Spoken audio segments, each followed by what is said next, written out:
لر او بر یو افغان او افغان څوک دی پښتانه څوک دی افغان نه افضل صاحب لر او بر افغان نه چې پښتونخوا زه د پاکستان نه جدا کوم بسم الله وسه سوای چې هغه د وفادار دغه پښتانه پنجاب سره یو ځای کول غواړي افغانستان چې هغه پاکستان سره یو ځای کول غواړي افضل صاحب دا خبره خو موږ په ژوند کې پیلنی ځل ووري کوم چې تکه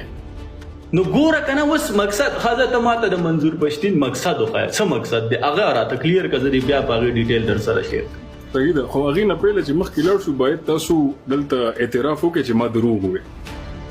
اسی دروغ وې درته ویډیو یو منټ اوس په درته ویډیو دا لپټاپ ما څه خو نه دی ځانته یې کار به مې پکاو تاسو زه د دې امیزون نو باسل ما شاید انور به مرا پسې خان ای افضل صاحب پلی کوم هغه په خپل وې لر او بر یو افغان او افغان څوک دی پښتانه څوک دی افغان نه افضل صاحب لر او بر افغان نه چې پښتونخوا زه د پاکستان نه جدا کوم بسم الله کوي نو د دې مطلب څه شو د لر او بر یو افغان د دې څه مطلب شو افضل صاحب لر او بر افغان خو زم وایم نو افغان څوک دی او ته نه د پته یو وختي انکاری شوې ښه نو بیا افغان څنګه ځانته وي وستا وختي انکاری نشوي تا وی نه منم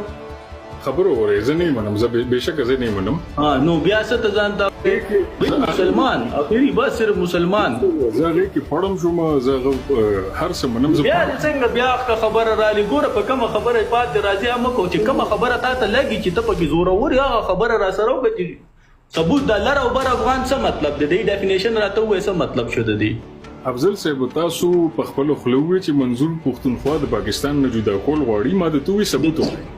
د دې ثبوت دا ښکاریا وي چې کله مودريږي په پاکستان کې غیر پاکستانی جنډا رالي او د لر او بر مطلب د پاکستان ماتولو आवाज کوي ها نو د دې څه مطلب شو ماتولو आवाज مونږ کله اورو چې مونږ وورو کنه هغه خو 11 اکتوبر دی والله دی الله پر پاکستانی آرمي باندې رحم وکي یاسینا تاسو هر څه کې د پاکستان ماتولو خبره کوي او ما تر اوسه پورې په دې وګونو نه دی ورېدلې زه ډېر خر انسان یم ما نه هر څه قصا شي ځم تاسو نه واورم ویډیو راته وخایې سره ته وخایې نو ویډیو ته هم نه پرې دی کنه پکې دغه لانجی سل لانجی په شروع کې او کدا ویډیو را لاغوي چې ودرېګا سنوم دې دغه سړی سری ټوپای والا پښتين موږ ته افضل کبي ثبوت خي چې منظور پښتين سي ویلي دي پښتونخوا ز پاکستان نه جدا کوم ما ته ګلمن چې والله دی وبخي هغه د پاکستان وفادار او غدارو ډیر خپل سوال یو افضل صاحب خو مې جواب ته پرې دی د وزیرستان زمکه د ګلمن دی وکړه د پاکستان ته ما ته دا وایا وزیرستان په خپل مرزه پاکستان ایکسپټ کړي دی کنه نه د زمکه خبره کوو دا ګور زمکه په خپل مرزه پاکستان شوه دی کنه دا کلی شانګله دی کنه شانګله ستا د پیله کې د پاکستان د پیله دا پورا پاکستان ګوره دا مونږ ټول خلک لکه شانګله شو سواد شو بونیر شو پړه چینار شو دا بلوچستان شو دی ټول سیند هغه سمندر نواله د کراچۍ دی ټول خلکو دا فیصله کړو چې بھئی دا و زموږ روایت چې کوم دی هغه دا پاکستان زموږ روایتي ځای شو خوښوي روایتي ځای په مونږ رااله پورا پاکستان لکه زموږ روایت شو وس راته وای وس د دې روایت او د دې کلچر چې مونږ مخالفت کوو نو ایت بسوي خزه یو دغه راته یو خولي سوال د کوم ځل ډېر مهم ډیسکشن د ماته ډېر زده کړو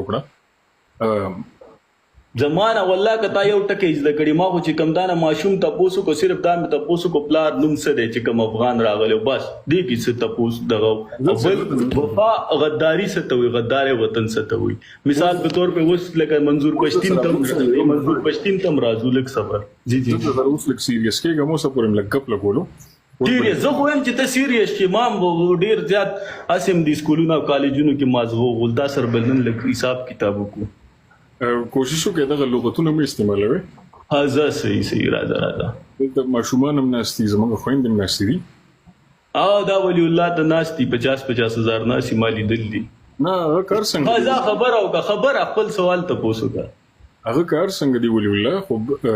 با خبره ته پوسو کا خان څو یو ډیر د کار خبره تا کوله ځل کوم تاسو منځ کې مراد نه موږ ګورم مچور خلکو